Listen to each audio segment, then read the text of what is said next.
more. There is only now, eternally whole and perfect. In the presence of fear, I choose love. In the midst of war, I choose peace. In the presence of despair, I choose hope. In the midst of anger, I choose love. In the presence of death, I choose truth and life. In the midst of grief, I choose compassion. In every choice, I choose my head and mind. Thank you, God.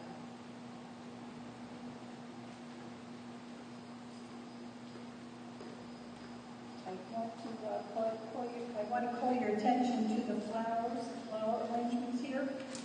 These can be purchased in order to acknowledge someone's, memorialize someone, or a birthday, or just because you feel like having nice flowers.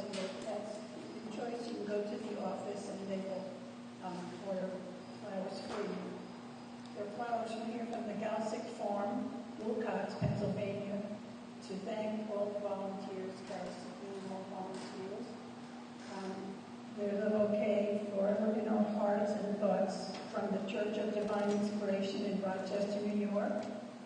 And the flower arrangement right below here is made with garden flowers and God's precious wildflowers created by Sandra Florkowski in memory of her mom, Sally, who always enjoyed her bouquets.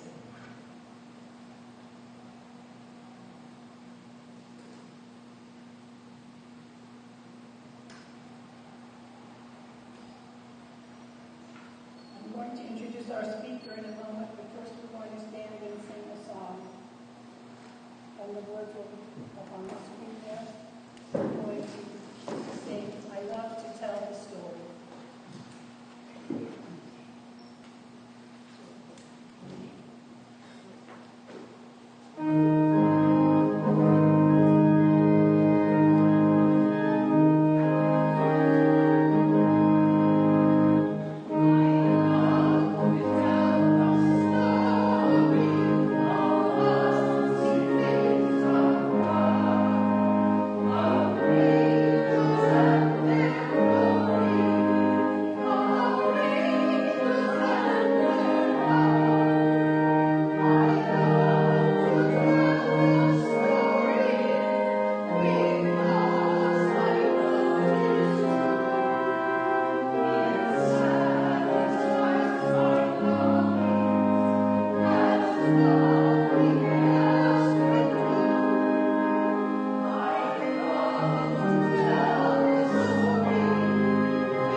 the Mother Church of Modern Spiritualism, the Plymouth Spiritualist Church of Rochester, New York, from 1980 to 1990.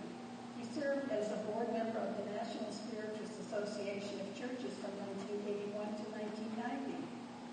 Long noted as an excellent speaker, humorist, and social activist, he is a passionate and devoted friend of spiritualism. He is called the voice of reason by many, due to a profound spiritual awakening. He now is an ordained minister with the United Church of Religious Science, the Science of Mind. Please welcome our speaker, Franz Polanski.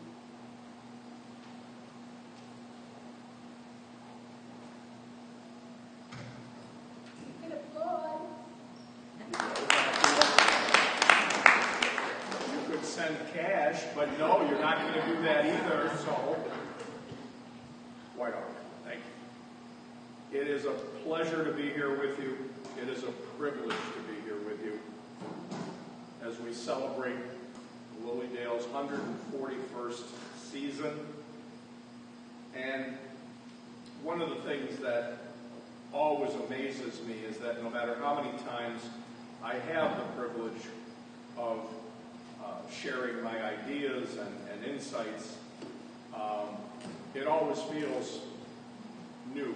It always feels fresh because I'm constantly renewed by the energy, by the enthusiasm, not only of those in the spirit side of life, but those who come to LilyDale to perhaps seek a kinder, more gentler spirituality, to seek to answer the question of Job in the Old Testament: if a man dies, does he live again? And in so doing, proving the continuity of life, as is stated in the motto of modern spiritualism: there is no death, there are no dead. And one of the things that occurred to me, I'm at a point now where when people mention that I was the youngest ordained spiritualist minister at the age of 25, yes, that is when I was feeling very much like a spring chicken. Well, last Sunday I celebrated my 64th birthday, and now I'm just a boiled fowl. But regardless of that, as many years as I have spent striving to study, understand, profess, and proclaim, I'm always learning. I pray and I hope that I always keep an even mind. I pray and I hope that I keep an open mind and an open heart, so that as I proceed in this journey of life, as I prepare for the greater life that is to come, that I may be a better channel of Spirit's love, a better instrument of peace, a better medium of the grace that is abundantly available to each and every one of us. And I think that's what I'd like to share with you today, because, you know, it is, as the Chinese philosophers would say, the most interesting of times. And by the way, when they say it's the most interesting of times, it's usually given in the form of a curse. And by interesting, of course, they mean challenging. Now, you don't need me to tell you, because you do watch the television, listen to the radio, you're on the internet, you're on the cell phones and all of the newspapers and magazines. This is probably one of the, if not the most interesting time that we as a society, as a civilization, have experienced in a very, very long time. And the idea that we are in this together has taken on, I think anyway, a more profound meaning now than perhaps it has in many, many, many years. And yet it's still very easy to become despondent. It's very easy to become depressed. And in some cases, to lose all sense of hope for what we would call the future. I've had people say to me, Pastor, I just don't see how we're going to get through this. or if we get through this, I feel it's just the beginning of more, if you will, interesting times. And of course, whether you're talking about global warming, or whether you're talking about pandemics of disease, or war and rumors of war, you would think, at least on the surface, that they may be correct. And so people do go, many still, and as part of their spiritual journey, they visit spiritual mediums, they visit intuitives, psychics, if you will, to hopefully gain some insight, some clarity, and above all else, some hope for the future. And if you go to any church, whether it be a spiritualist church, a religious science congregation, Methodist, Catholic, a Jewish synagogue, a Muslim mosque, it really doesn't matter. If you synthesize all of their teachings through their culture, through their long histories, it all boils down to what is called the Great Commandment, what I call, because I'm a bit of a Star Trek fan, the Prime Directive. And of course that Prime Directive, and I speak of it often, and I admit that, and I will continue to do so until I see the fruits of that profession come expressing themselves more abundantly in this world. The fruits, the basis of the Great Commandment, the Prime Directive, is of course that we should love ourselves and love each other. You are Buddhists, your Prime Directive would also include that you would eradicate or mitigate suffering wherever you find it. Now, of course, that's implied in Christendom, in Judaism, and so many others, as I just mentioned. Because beyond our desire to have security, again, what I call it, we want to be safe, sane, secure. We want to be in balance. We want to feel as though our future is going to be something that can be comfortably, I'll use the term, predicted. We sometimes forget who and what we really are. Now, we are told by the ancients, whether it be someone like a Jesus of Nazareth, Gautama, the Buddha, just to name two, we are taught that we are created in the image and likeness of God.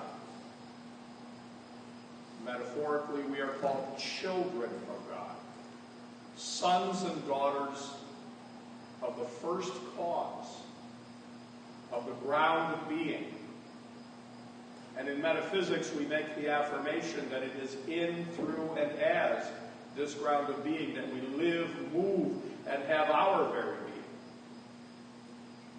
And so part of that affirmation, part of that intention, part of that prayer, if you will, is to encourage you and me, all of us, to come to the recognition that that even as we say in our three-dimensional so-called lives, we are all in this together.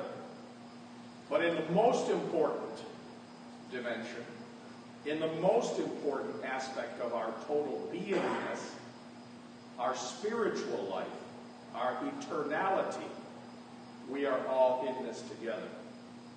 We are all united in the one life, the one power, the one unified mind or infinite intelligence.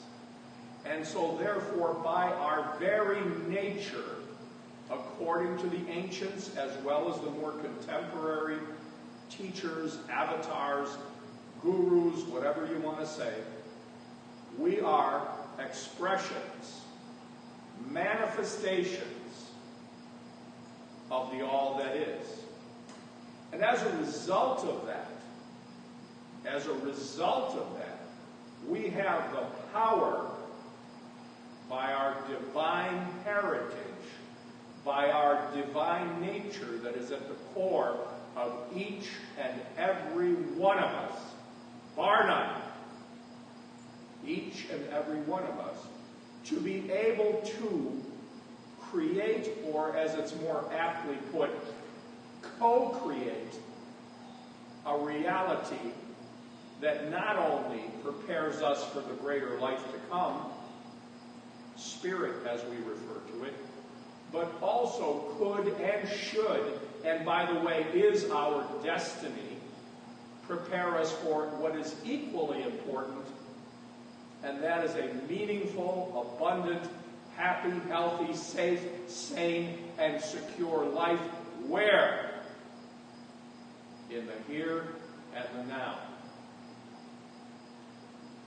Many people are tortured by what they've done in the past, confused by what they're experiencing now, and tantalized about some far-off future. And from a purely metaphysical point of view, this is folly.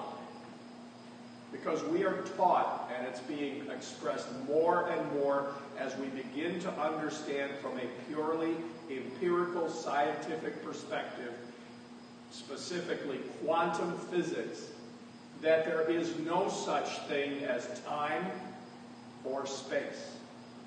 That what actually exists is one time, and that's something called now. So if we strive to live in the present now, and if we are united together as one infinite, unified family through the one infinite mind or infinite intelligence that many of us choose to call God or good, then we have, as I mentioned a few moments ago, the power to co-create or create a life that is extraordinarily attractive. We would not have millions and millions of souls on this planet who are praying for death, who can't wait to leave this planet because they have been taught that heaven is such a much better place, and this is to be called the vale of tears. Well, let me tell you, my friends, there's only one person, I shouldn't say person, there's only one group that has caused this planet to become a vale of tears. And as it says in the old joke, we have discovered the enemy, and he is us. By the misuse of natural law, by the misuse of our own mentality. We would rather believe a negative, and some say we are, and I don't know how true this is, so this is anecdotal, we would rather that we are genetically predisposed to believe a negative rather than a positive. And that most people, if they had a theme song, it would be the one that came out of, remember the old show, Hee Haw?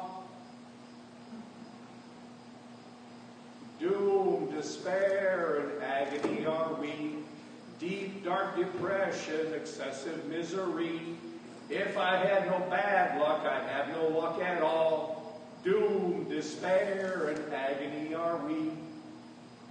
How many people live that? It becomes a theme song. They expect the worst, and what happens? By the use of our inherent divinity, we get what happens, what we expect. Divine principle demands, and it says, ask and ye shall receive, seek and ye shall find, knock and it will be opened unto you. But that first one, ask and ye shall receive, people forget there's an important word that many times is actually eliminated from the quotation. It's ask believing, and ye shall find. Believing that it is in divine right order, that it is in divine right action. Believe that you are a son or daughter of the infinite mind, the infinite intelligence. of an infinite, loving, creative, compassionate, giver of all good gifts, that which many call God. If we can believe in who we really are, at the core of our eternality, not our mortality, our eternality, that which we strive to prove, and what will be proven to you later through our message minister, but we can prove also that we are spiritual beings who have chosen to have a human experience, but that we must, if we want that spiritual beingness to come forth and create a world that is worth living in, and a world that is worth to pass on to our children, our grandchildren, and generations to come, we must, as spiritualism has always stated, take personal responsibility for the life that we have created right here and right now. You can't say, oh, how does God let this happen? How could God let this disease occur on this planet?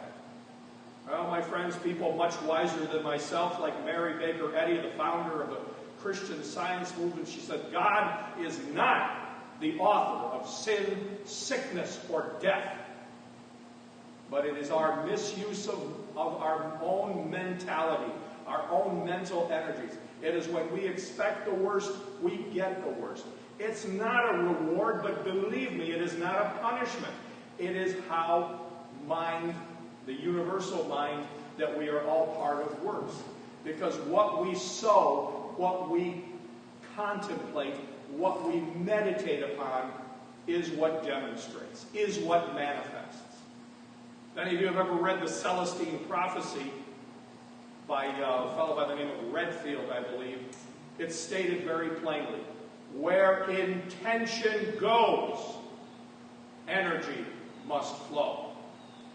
So, if you really want to gain a tremendous insight into how the mind of God works and how you work within that mind, I cordially invite you to go to the local library, or perhaps you even have it on your shelf, and pull out the old movies. Well, it's old movies now. See, when I was 25, it wasn't an old movie. Now it's 64. It's an old movie. Star Wars.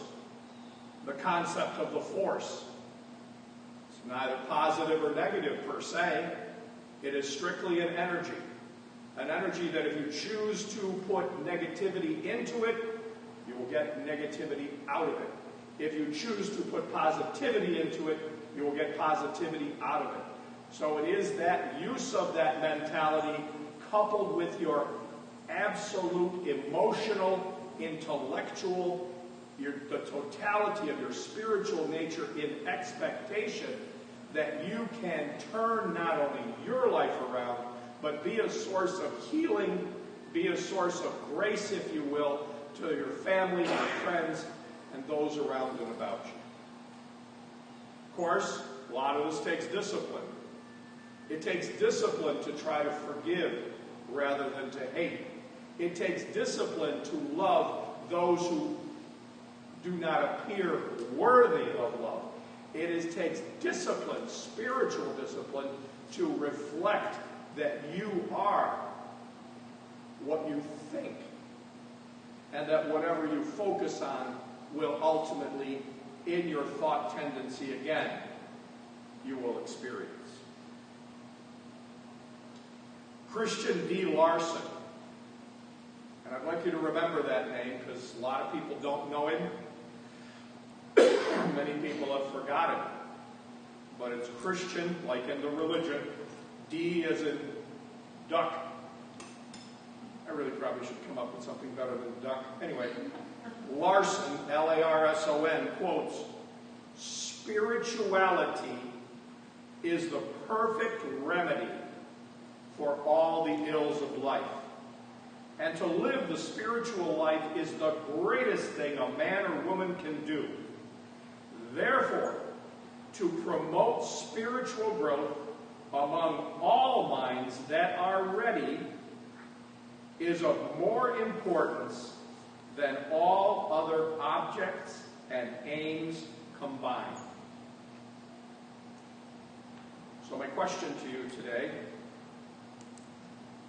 after you've overcome what appears to be a desire or a need to know the future, and you come to the conclusion that you can only live in the eternality of now, I ask you, are you ready to make spirituality the prime directive? Are you ready, willing, and able to discipline yourself in such a way that you could, within your own good conscience, say, I am God's instrument of peace, God's medium of grace and blessing, because I choose to be. If you would accept, not my admonition, because this is not an admonition, it's an invitation. If you would accept my invitation to contemplate, to meditate upon the things that I've shared with you this afternoon, I believe that in your meditations, in your reflections, you will begin to resonate with that infinite divine energy that was there at what is called the beginning. And that we will no longer be immersed in fear and trepidation. We will no longer experience depression and hopelessness about the future, because we will have burning at the very core of our being that infinite eternal light, and it will not be burning as an ember, but it will burst into the flame of glory, what metaphysicians call the imprisoned splendor of who you really are. And you, from here to this time next year, which I hope to see you back here, so that you can tell me, eyeball to eyeball, nose to nose, the results of what I've invited you to do, I really believe you will find that you will see this as perhaps the truth that has set you free. I know it has set me free. I don't do it perfectly each and every day in each and every way, but it is my prime directive. And it is as a result of that that I do believe that I am participating in the solution rather than sitting around in fear, in dread, whining and complaining and preparing for the worst. Expect the best. Know it is within you, around and about you.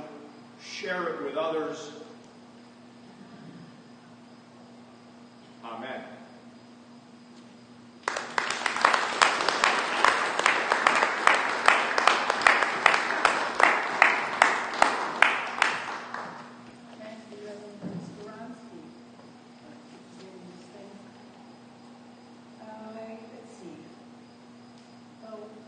I want to announce that there are plenty of things to do in LilyDale this afternoon. Some of the shops are closed, but we have several that are open. There's the bookstore right here that belongs to LilyDale. That's open. There's Tuesdays. Never mind. My wife works in the bookstore. That's how I know these things. The bookstore is closed on, I believe, Tuesday and Wednesday. It will be open Thursday, Friday, Saturday, and I do believe Sunday for the last day of the season. Okay. Yeah, sorry about that. No bookstore today. However, there are some other shops that do sell books, if that's what you're interested in. There's the bargain store, which is up at the other end. Have you ever been to the stump at all, to the Inspiration Stump? Oh, come on, guys. Anyway, if you go all the way down the street, right outside here, and make a left, the bargain store is down there. They have candles and jewelry and incense and books and cards and CDs. And then if you make a right at that store, there's a store called that street has a place called, Thank you. I put this in my note. It's called Once Upon a Thursday. There's right outside here the Bauhaus, which is a restaurant, and then there's a goer that sells ice cream. You can also walk down to the beach. You can, if you've brought things with you, you can picnic at some of the tables that are around and enjoy the community. restrooms, there's a restroom right down out here, there's a brick building. There are also restrooms at the firehouse, on the outside of the building, and also at the healing center.